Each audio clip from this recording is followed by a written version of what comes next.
เอาสบายดี อันนี้เขาก็มาเบิ่งสวนหน่อยหลังบ้านว่าเป็นอะไรตอนนี้จากกันนั้นหนาวมาพักตอนนี้ก็ยังกำลังขึ้นมาหวานประกาศหอมปอบต้นขี้หูดก็ตายเบิดอันนี้ก็น้ำหวานใหม่กำลังกา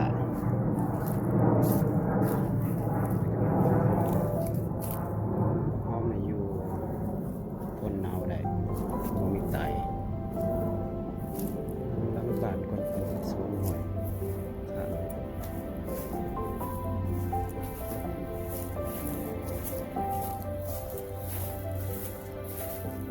วันนี้ก็กำลังปลูกหมากผักใส่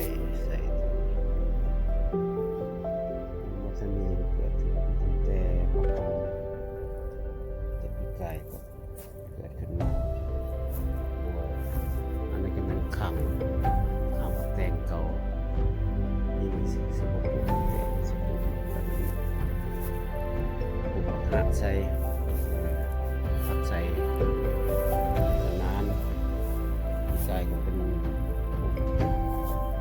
ปีนี้มาเป็นปลูกผักบัวเลยหอมกรอบกรอบ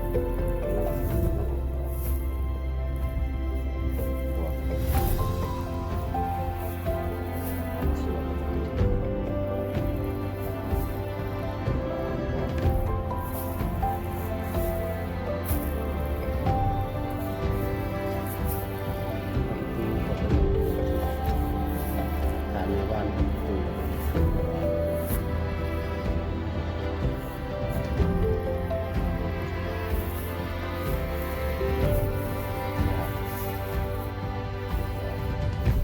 ปลูกพอได้เก็บกินหอมกรอบหอมตัวบ่มีหยังหรอกบ่ทันเกิดเทื่อ